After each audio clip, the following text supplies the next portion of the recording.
پەیوەند و سەحەر سڵاوتان لێبێت و بەیانیتان باش سەرەتا ڕۆژی هەشتی مارستان پیرۆز بێت.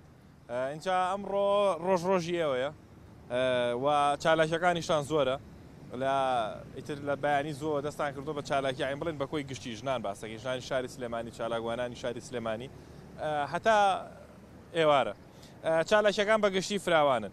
بەنمونەوەک باسی لێوە کرد لە بەردەمباخی گشتی ئەمڕۆ یەکێک لە چالاکیە گەورەکان ئەنجامەدرێت بۆ یادی ژنان. لێرە لە بەردەمباخی گشتی چەند مەراسیم و چەند چالاکیێکی تایبەت سەعات 2 هەڵبەت چەند چالاکیێکی تایبەت ئەنجامەدرێت و لە دوای ئەوەوە ژنان چالاکوانانی ژنان بە ڕێپێوانێک دەچن بەرەو سەهۆڵەکە هەڵبەت بە وتنەوەی دروشمەکانی ژنان کە لەنێ ئەدە بەنمونە دروشمی ژن ژیان ئازادی و سەرجەم دروشمەکانی دیکە. و ئەمڕۆ سەعات 3 سندیکای هونەرمەندانی کوردستان لقی سلێمانی خەڵاتە بەخشێت بە چەند چالاکوانێکی ژن یاخۆ بڵێن چەند هونەرمەندێکی ژنە و ژنانی کە ساڵانێکی زۆرە جێدەستیان لە بابەتی هونەریەوە دیارە. و هەروەها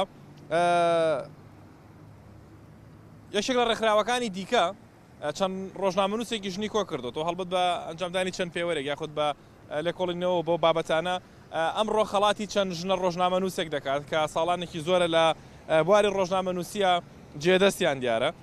و ئەوەشم بیر نەچێت سەعات 11 کەمپینێک بە ناوی کەمپینی بێناونیشان بەڕێوە دەچێت کە ئەمیش هەر تایبەتە بێت بە بابەت و پرسی ژنان. اینجا ئەوەی کە ماوە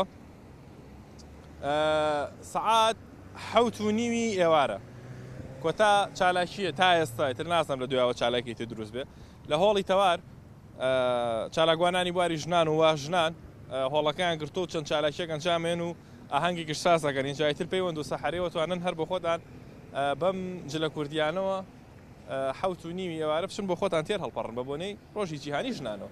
چالاکیەکانی ئەمڕۆی سلێمانی بەگشتی تا ئێستا ئەمانە.